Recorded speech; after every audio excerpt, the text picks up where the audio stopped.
You're tuned in to the Source Direct Inventing Experts podcast, available on thesourcedirect.net and iTunes.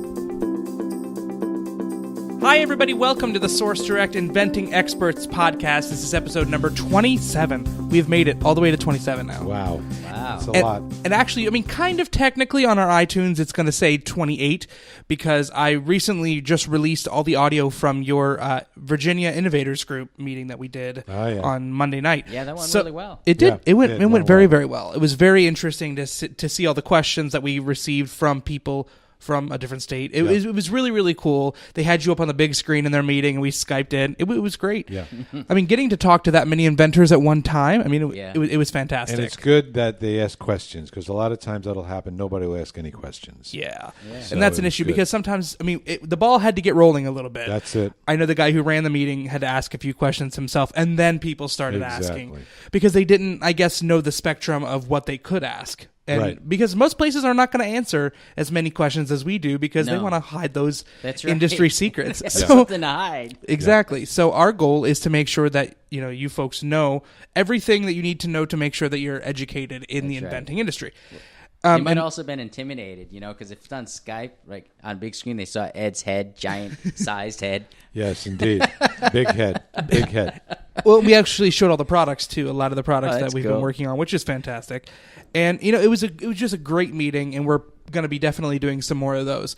And if you guys want to have us, bring Ed in through either Skype or any certain way, if you're local, we'll even come to some local events and talk about inventing. You can let us know. You can get in touch with me, marketing@thesourcedirect.net. But in the spirit of answering questions, we are going to do some questions today. There we go. Based on things that we have received and inquiries we've actually gotten in through our website, through our social media, from inventors just like you who are listening. So without further ado, let's give it a go. All right, so the first one that we have is, and we've had these before, how do I file for a patent, and when should I file for one? So that's an interesting question. You can file for a patent by yourself, go online and do it. I don't recommend that. The best thing to do is find a competent attorney that's not going to charge you an arm and a leg and get him to do the filing for you. When should you file? I would file when you've got a reasonably good idea, you ran it by us, you're in the design process, and you kind of know where you want to go. I would file a provisional at that point, because that'll protect you, and then you also have a year before you actually have to file the actual patent. So do it when you've got something concrete to do it for or with, and then do the provisional, wait a year. And then you don't have to wait a year to do it. You can do it in 6 months. You can file in 9 months. Whenever the product is then done. Yeah. But that'll give us time to mature the product, get it right, make the changes necessary, and then you can finalize it. Right. And if you need an attorney, just give us a call. We have a couple of really good ones at a reasonable price. We do, yes, exactly. Yes. They're very, very good. They can help you pretty much anywhere in the United States. We use them, so... That's actually really interesting, because we can work directly with the attorney. So if something comes up where you might need to make a change, I mean, we've been doing this for a long time, so we can articulate those kinds of changes. So it's good to have that in our back pocket. The next question that we have is, how do I know that my product is going to sell? And the main answer to that is you don't. I mean, that's honestly one of the biggest questions that we have. I have people who go, all right, Nathan, don't BS me. Is my product going to work? And I'm like, well, we have to test it. We have to find out. There is a way you can not guarantee it's going to sell, but get a pretty good indication that you might have success selling it by doing focus groups. So if you get a prototype made, or you got a good design made, and you run it by a number of people that you don't know and ask them to be very honest and say, look, this is what it is, this is what it does. What do you think? Is this something you might buy or not buy? And if you got a lot of positive feedback, then you know that, there are people that want to potentially buy this product. So that gives you a good idea. If everybody you show it to says, no, I don't want it, or I wouldn't buy it, or I don't like it, or what does it do, and why do I need it? Yeah. And I already have one of those, then I would say chances are you potentially maybe won't sell it. Yeah. So you can get a pretty good idea whether the product solves a problem that people have, and people will buy products that solve problems.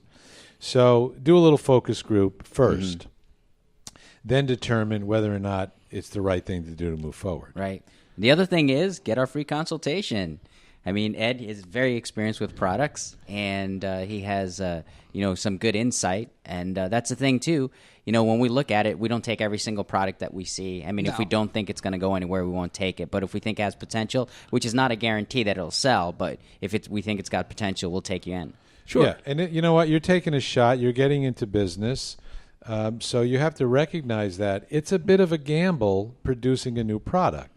But if you do it through us, you're taking a calculated risk. We're not going to make you buy 20,000 of them.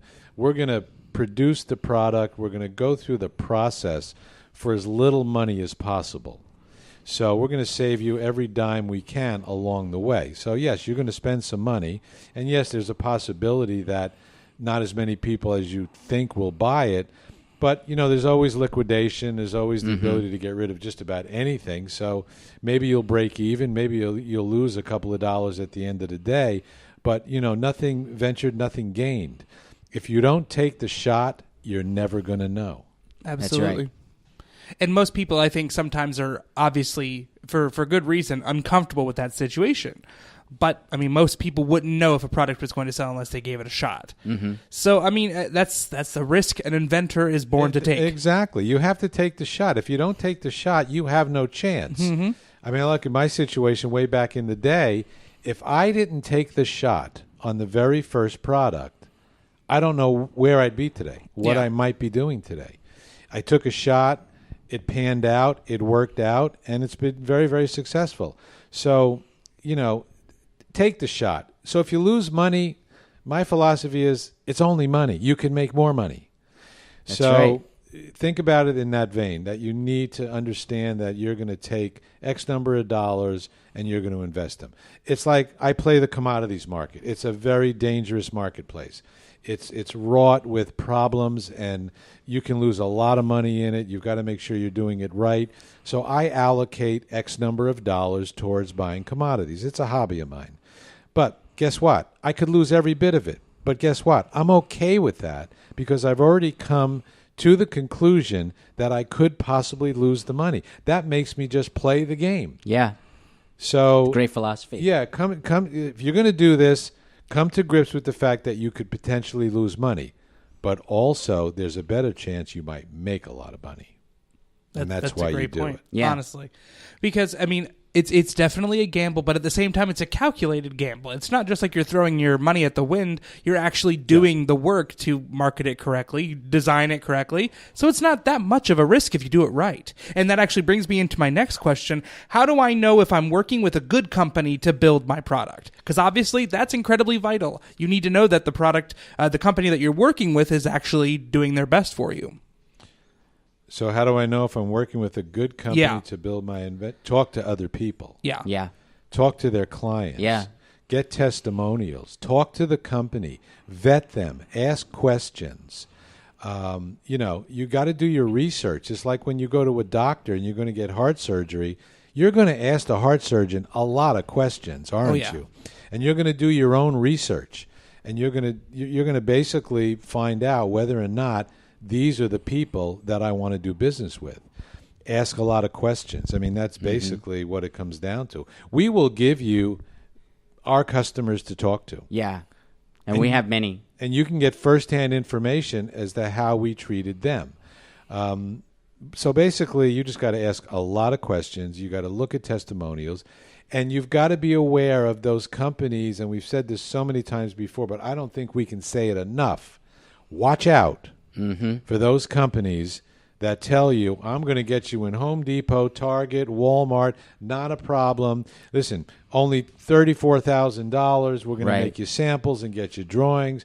We'll take your check, do a wire transfer, get it in so we can get started. Huge red flag.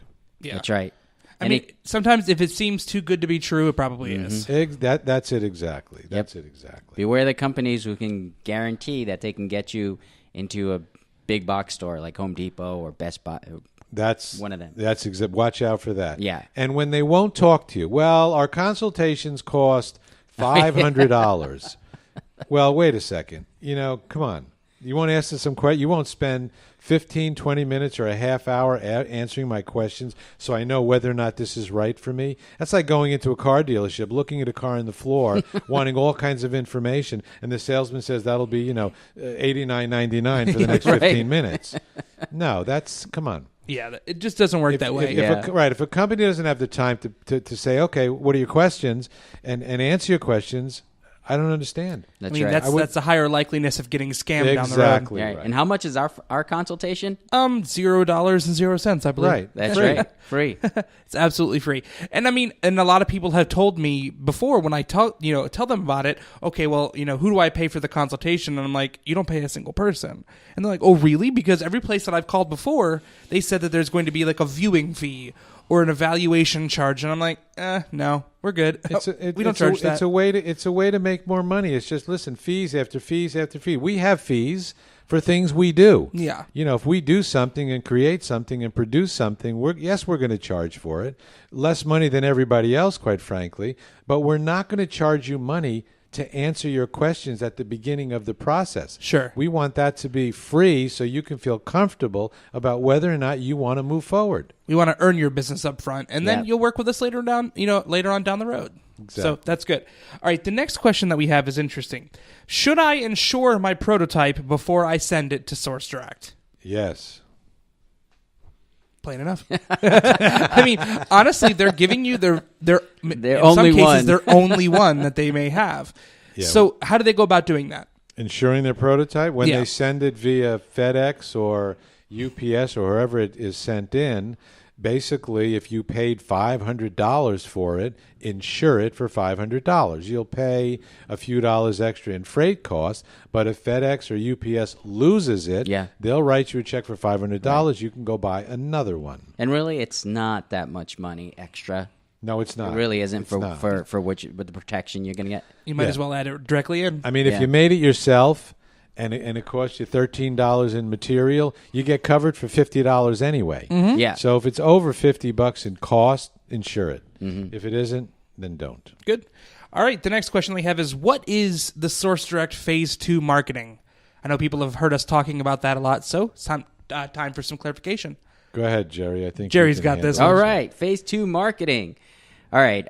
Basically, Phase 2 marketing is everything we do. Once your product is coming from overseas and we have it manufactured, we offer a menu of services. We offer websites, we offer sell sheets, we offer email blasts, and we offer video services, crowdfunding services, and social media services. All of these are important. You don't have to take every single one, but there are a few that are like the holy grail, like website, video, sell sheet. That's basically your holy grail. And, I definitely throw in there the social media too, because everything's going the way of social media. I mean, people don't normally just buy, just take the company's word for it. They want to hear what other people's experience is. That is very true. So on social media, you get that. You get a lot of people commenting on it, and Autumn does a great job at building engagement and interest in products, and she's been doing it ever since she's got here, and we've gotten a lot of great results and a lot of happy clients that we're working with. Yeah. I mean, honestly, Phase 2 is huge, because how is your product going to sell if you're not going to promote it? And I mean, that goes back to the other question. How do I know if it's going to sell? Well, you'll find out really early on if you have a really good following of people who are following your product and buy it through that. Yeah. We've seen good success lately from social media posts spurring off into Amazon sales. And different products are selling bigger because their social reaches have gotten higher. So that's something that people should do even pre-launch to a product, is making sure that their social media is chugging along. Because that's a lot of the time where people will research your product before they buy it. Or when they're looking in the marketplace, I need a blank, chances are it's going to come up with the social page for that product. So people who may not know your product may find out about it through social media exclusively. So, right. And other things that we also offer is we also offer services to get you in online sites like Amazon, Groupon, eBay. Sure. And also other online websites as well. This increases your presence on the internet and gives you a higher chance of selling. So, I mean, obviously that's definitely huge when we can tell them, based on our relationships that we have with some of these merchants, we can do our best to make sure that your product is viewed by the most appropriate buyer. And, the many years of experience we've had working with these retailers is what's gotten us to the level where we can offer that directly to our customers. So that's good. All right, next question is, and actually something that we're dealing with a lot these days, how do I know if my product is good for DRTV? It's a very complicated process. I don't think any new inventor should entertain the DRTV space. If you have a product that is revolutionary, you can present it to DRTV and you will get responses. And if the responses are positive, that they want to carry it, and they're going to help you get it on TV, and they're going to do your video, and you're going to split the revenues, then there are people that will do that. But on a regular basis, DRTV is not an area that the new inventor should get involved with. All right, that makes sense.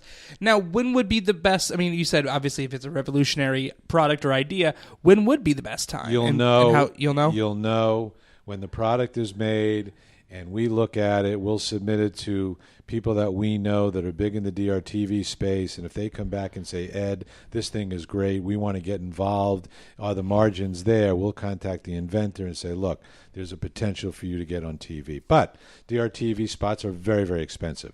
So you need co-op, you need people to play ball. It's very complicated, and I would not entertain it on a regular basis for a new inventor. All right. That's honest enough. Okay, good. This one is a kind of an odd question, but I'm sure it comes up. What if I change my mind halfway through the process? Can I get my money back? And will Source Direct own my idea at that point? Yes, you can get your money back, and no, we will not own your idea. It's as simple as that. It's a scenario where we're going to give you what you paid for. If you stop, we won't do any more, and you'll get what we've done. So you always own it. We're working for you, and you can stop it and start it and discontinue it anytime you want. We will never own your idea. It's your idea, not ours. Yeah. We don't want to own your idea. We want to make it for you. If you run out of funds and you're done and you say, you know what, I can't go any further, if we feel that we could profit from this and we can make this thing very successful, we might come to you and say, look, we'll do it for you and pay you a royalty. So you've got lots of options. But no, we will never take your idea and own it. It's always your idea. Okay, great. The next question that we have is selling my product on consignment a good idea? Yes. Now, what necessarily would you consider a consignment? Because I know it's different in some bring places. it into a store. You hand the storekeeper 6 or 12 of your item. You ask them to give it a prominent space in the location, and you create a consignment invoice where you agree on a price of what it's going to sell for and what the store is going to pay you, and you leave it there. And you go in every month, and you say, oh, look, I gave you 12. There's only 6 left. Please pay me for 6. What it does is it just proves the concept. It's like doing a focus group in a store. You know, if you didn't sell any of them, why not? Is it priced wrong? Is it in the wrong location? Does it need to be next to other product? Is it in the wrong department? Yeah, I would do as much consignment around your town that you can muster up. It's a great way to test the product on a shelf. Sure. Now, is there any example of a product that shouldn't be consigned? No. Pretty much any should, and that I mean, honestly, I think that's good. We have a couple products that are doing that now, and it's interesting to see how they look on the shelf, and it gives the inventor a bit of, I guess, a bit of backing to want to continue. If you put your product out, you put out a dozen, you go back a month later, and there's 3 sold. Guess what? It sells. Yep. It's sold to 3 people. If you go in and there's no sales, 0, that means that nobody wants it. Why don't they want it? Is the packaging wrong? Is the price too much? What's wrong? And then we need to fix it. Right. Absolutely. And I mean, and that's good to get feedback too, because I'm sure the shopkeeper, if it's a smaller store in most cases, will tell you why they think it's not selling. And then you can get some good advice on what to do to make, to maximize it and make it better. Big stores are not going to do consignment. Major stores are not doing consignment. Regional stores might. You just got to walk in with the product under your arm. Hey, this is who I am. Use that famous line, can you help me? Yeah. And this is what I want to do. I don't know of any retailer, as long as they're not major retailers, that would turn down a consignment deal. Why would he turn it down? and what's the benefit of him doing it? Sure. The benefit of him doing it, he may find a new revenue stream. What about if he sells 12 every week for the rest of his life? He just made a tremendous profit. Absolutely. And didn't have to buy any upfront inventory. Yeah. So yes, it's a very good, but keep track of it. Yeah. Have them sign an invoice. Make sure it's organized as to how many they've got, and you've agreed on the terms of how they're going to pay you back. And just make sure all your I's are dotted and your T's are crossed. Great. All right, the very last question that we have today is one that we've been asked a lot. Where do I get the money to make my product idea a reality? Well, you can get a lot of different places. Your brother, your sister, your mother, your father, your credit card, home equity in your house, sell that extra car you've got in the backyard, cash in your part of your IRA. I mean, look at all the immediate sources. Sell shares in your company to raise money. Do crowdfunding. Make a really good video and get it online and raise money for it. There's a whole bunch of different ways you can raise money. Yeah. And we have a document. Yeah, we have a funding guide. Funding guide to show you how to do that. There's a bunch of ways. Hey, when I first started, I had to raise money. Mm-hmm. And you didn't even have all these resources. No.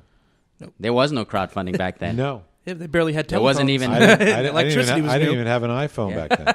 They barely had pagers back then. They just got color TV when I was doing it. Horse and buggy and, exactly the right. Wells Fargo wagon. Yeah, come on, exactly right. Well, I mean, honestly, and we also have the pay-as-you-go program, too, so folks can pay over time. Yeah. And that actually goes into the other question, if I change my mind halfway through.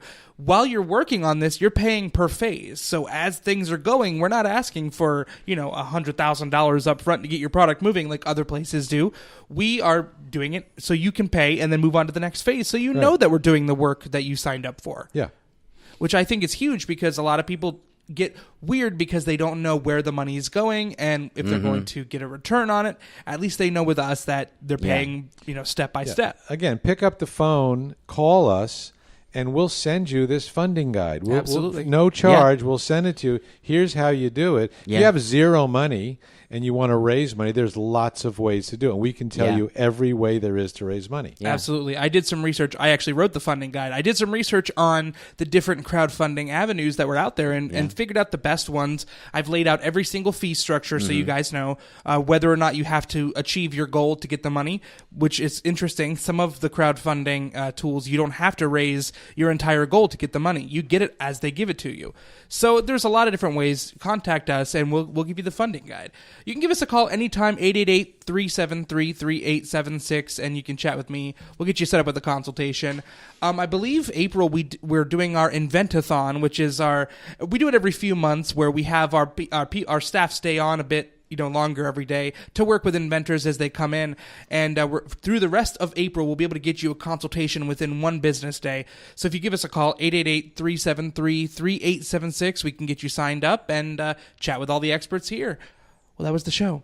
Episode number 27. 27. Good information. If people are interested, I mean, obviously we encourage questions at any point in time, but if you guys are interested in hearing an entire show devoted to one aspect of the inventing process, let us know. Even if we've covered it before, there's always new things happening in the industry. We'd be happy to bring you up to speed on the different things that we're doing. But if you have a specific topic, just let us know. You can email me anytime, marketing@thesourcedirect.net. It comes directly to me. And I'd be happy to get you there. And it's interesting. Our show has now expanded a lot more. Yeah. We are now heard on 14 new podcast platforms. Wow. So literally anywhere you go to find a podcast, we are there. And my goal is to get us number one for inventing on all of them. So nice. I've got my work cut out for me. Wonderful. But we'll make that happen. So once again, my name is Nathan. That was Jerry and Ed. You can feel free to go through our website, thesourcedirect.net. We'd be happy to help you at any point in time. We will see you guys next time right on the Source Direct Inventing Experts podcast. Bye-bye. All right, see ya.